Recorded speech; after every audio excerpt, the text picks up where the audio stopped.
Hi and welcome. In this video, I'm going to show you how to sew bluff patch pockets in woven and in knit fabrics. I'm Delphine. I'm the creator of Just Patterns, where I sell sewing patterns inspired by high-end ready-to-wear. And I'm really passionate about that high-end look, but also carrying that intention into the construction techniques that I use in my sewing patterns. So today, I really want to show you how I sewed these bluff patch pockets in two of my patterns. I'm going to be using the Freja vest for the woven, and I'm going to be using the Christy cardigan to show you how to execute this technique in a knit. First, let me introduce a little bit bluff patch pockets. What is specific about them is that they are sewn like patch pocket straight onto the body or the self piece.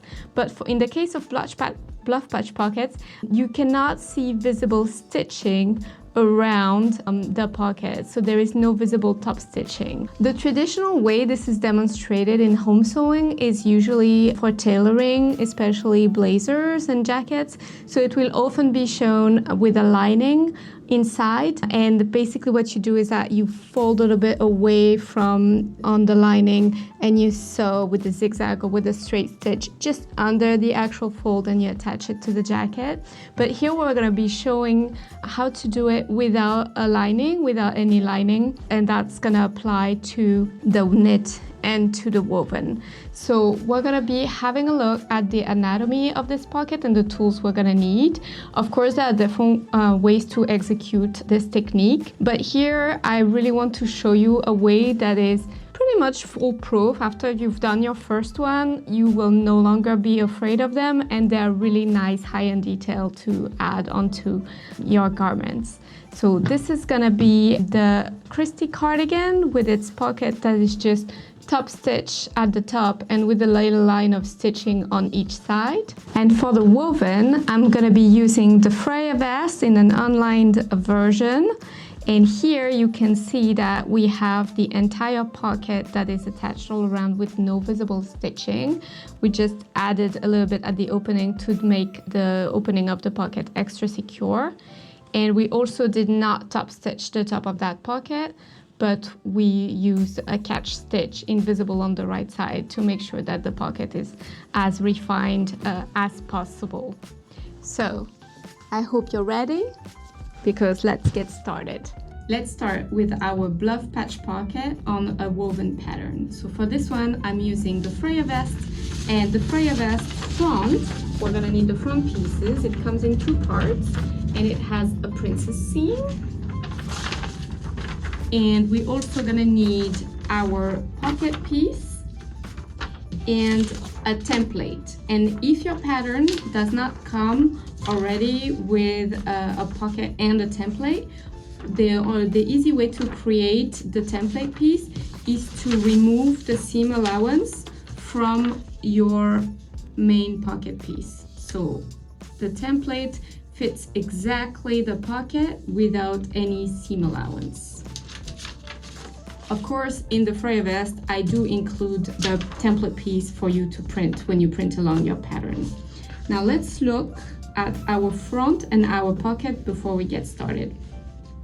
So I have already assembled my front and my side front, and I finished my edges. And now I also made sure that I could transfer the pocket placement from the front and the side front, which are shown on the pattern, in my pattern here, with these two crosses here and there, so with a long line. Here it can be a little bit confusing because this pattern also has the option of a welt pocket, so you can just ignore this marking and just use the top of the patch pocket placement between these two crosses. And we have transferred these markings with thread tracing on each side. And now I'm gonna start by marking a straight line between the two. I prefer to do this at this stage because if I try to mark the entire pocket before assembling a princess seam, since it is quite shaped, it can be a bit confusing. So I'm gonna be using my chalk and just placing a straight line between the two.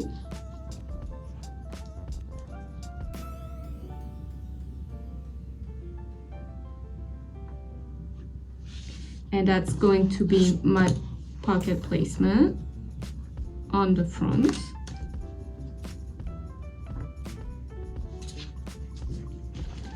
For the pocket itself, I have already finished the edges with my serger. And now what I'm going to do is that I'm gonna go at my iron, and I'm going to use the template to press around the edges and to finish the pocket so that it already has its finished shape. So I'm gonna be pressing the top down. You see that I already pre-pressed it here. And then I'm gonna be pressing with my iron all around the template.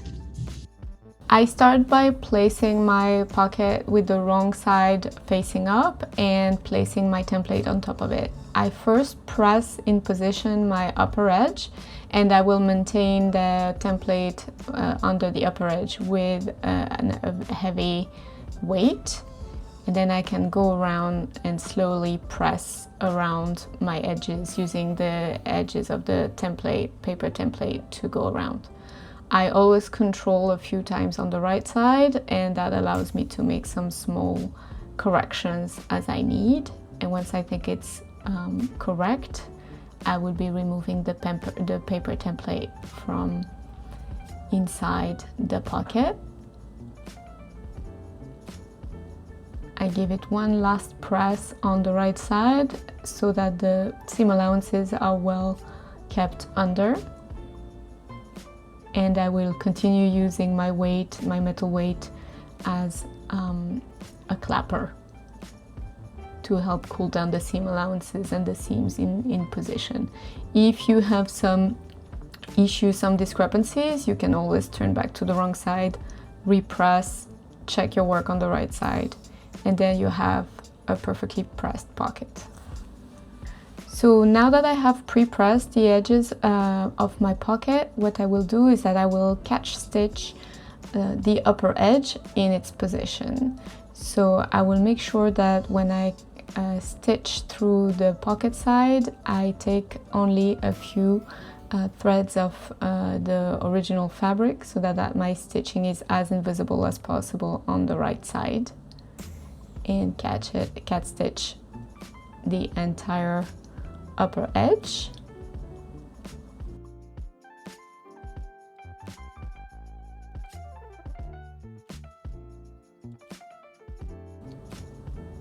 When I get to the end, I take a few extra stitches which won't be visible because we are into the seam allowance, and I will tie a little knot and then cut my thread.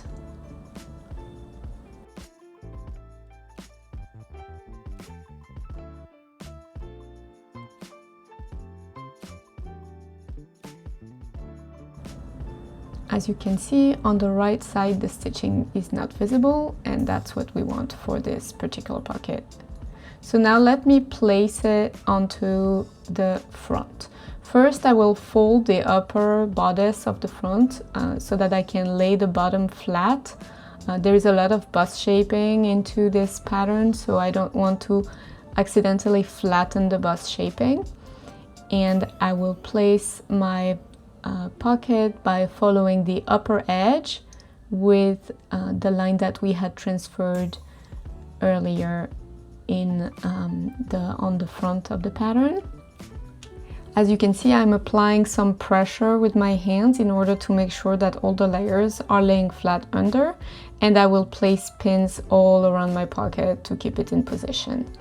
I place my pins parallel to the folded edge, to the pre-pressed edges, and a bit away from that edge so that they can stay in place while I'm stitching.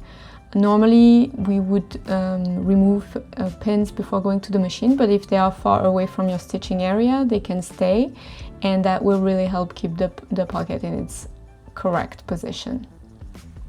So I place my pins all around.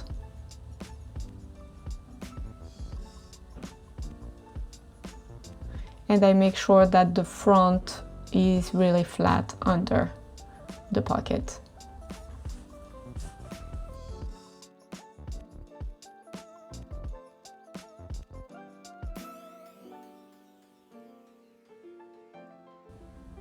And now I'm gonna be basting around my folded edge.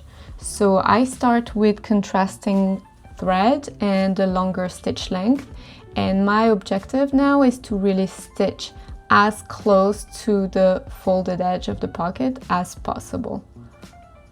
I go all around.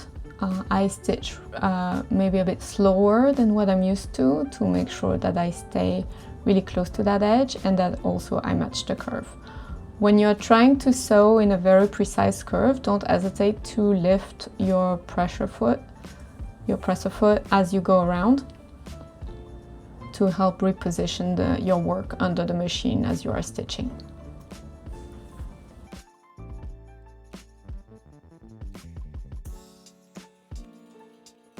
Now that my basting is done, I'm not going to press in order not to sink the stitches too deep into the fabric and to make sure that they are a little bit easier to remove later. But I am going to remove all my pins that were securing the pocket in position. And I'm going to change my thread into the regular thread and regular stitch length that I'm going to use for the stitching, and maybe use a slightly smaller stitching length than you normally use. So where I want to stitch inside the pocket, and I'm going to leave the seam allowance on the left of my needle and the folded edge exactly on the right, and I'm going to stitch as close as possible to that folded edge on the right of my needle without ever catching the needle. So I'm going to start first with some lines of stitching, and then I'm going to back stitch maybe on 3 stitches. And now as I go through inside my pocket, I'm gonna make sure at all times that every layer is flat under the seam allowance of the pocket, the front especially, and I'm gonna be taking regular breaks to make sure that everything is flat under my machine. It gets a little trickier when you get to the corners, to the curved corners. But if you go slow and just do a couple of stitches at a time, you will notice that it's actually very doable.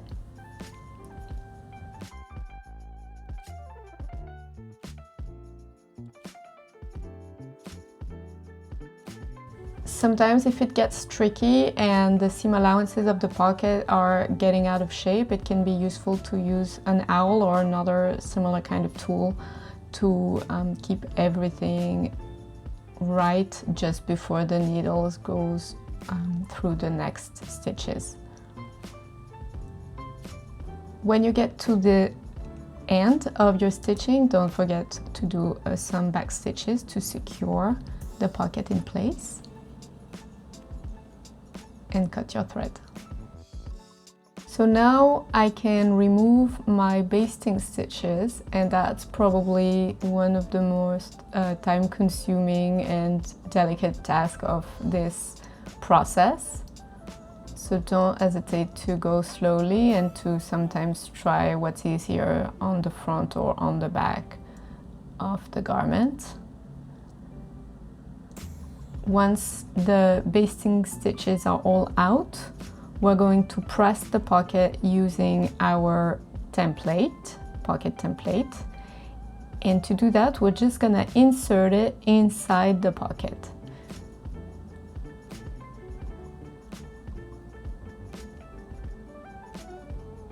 Now you will see that I spent some time adjusting the position, kind of massaging the template into the pocket and making sure that the seam allowances are all as flat as possible and not creating bubbles or blocking the entrance of the template into the pocket. And once I'm happy with that, I'm gonna simply press over the pocket with a lot of steam and relatively light pressure, so because I don't want to create indentation, but I do want that pressed edge to be well marked.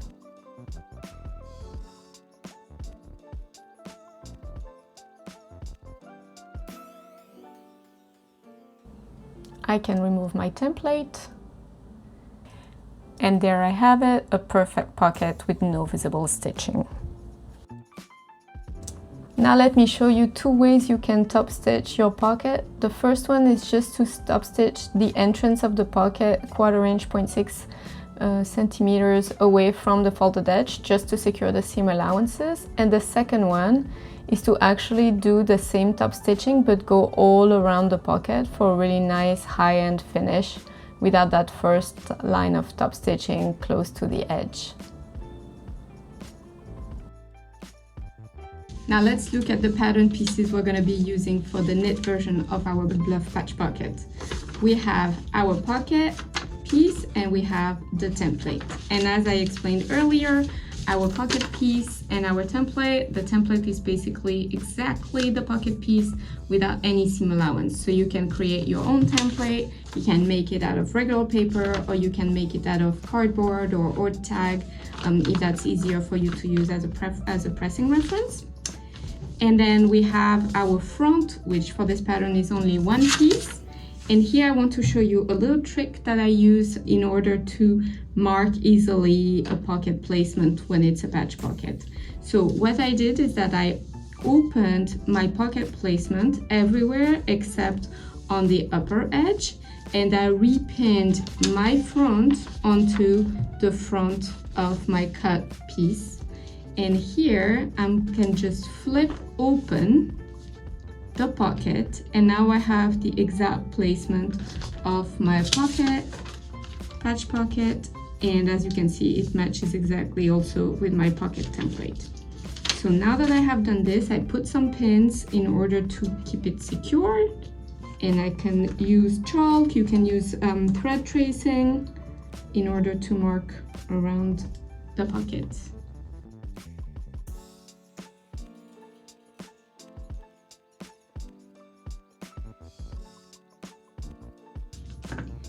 That's it, we have our pocket marked all around. You can repeat this for the other front. And now showing you the pocket piece, I have my two pockets, and for this pattern, for this version of the Christy cardigan, I want to use the wrong side of my fabric for the pockets to be a bit of contrasting pocket. I think it will be a nice look for this pattern, and it will also, you know, I don't have to bother about matching the print on my front. So I'm going to be using the wrong side as my right side, and I prepared my two pockets by serging all around the edges, by pressing the top using my template, and I already top stitched 2.5 centimeters, 2 centimeters from the top edge. That's 3/4 of an inch. So they are ready. Now I'm going to be showing you how we're going to ensure that these two pockets are identical, especially in the case of knits. It can be a little bit difficult to achieve by just pressing the edges around the template. So what we're going to do is that we're going to put them right sides together, and we're going to be basting the two pockets together at the same seam allowance as it has around the pocket.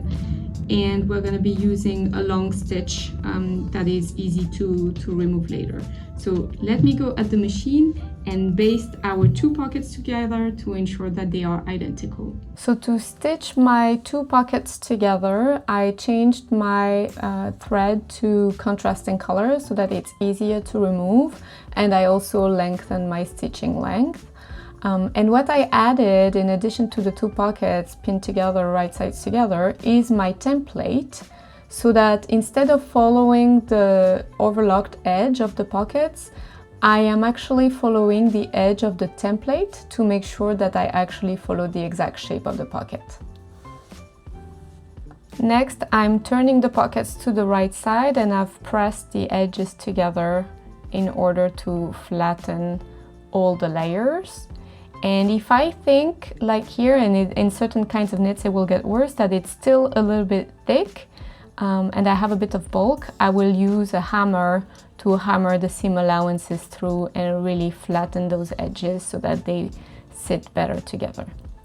I can now remove these basting stitches that is joining the two pockets together.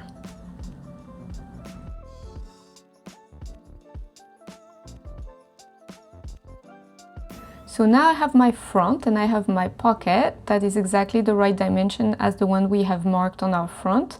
And I'm going to be placing some pins parallel to the folded edges and a bit away from where the stitching line is going to be so that they can stay in while I'm basting the pocket by machine on the front.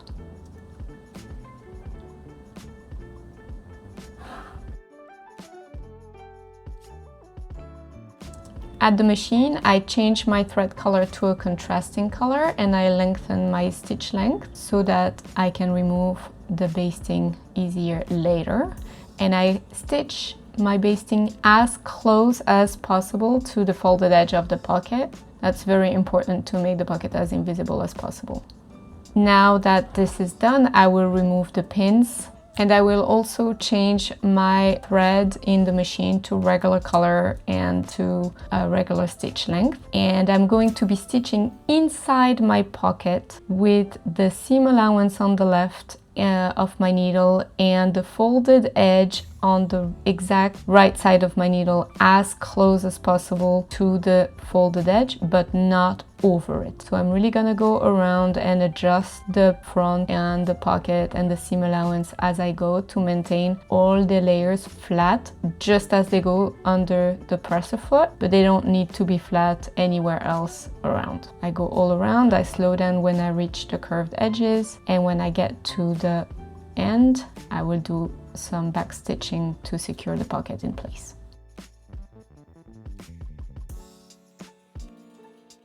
So now I'm removing my basting stitches, and especially on the knit, it can be a little bit tricky, so be patient, take your time, and if you have to, remove them stitch by stitch.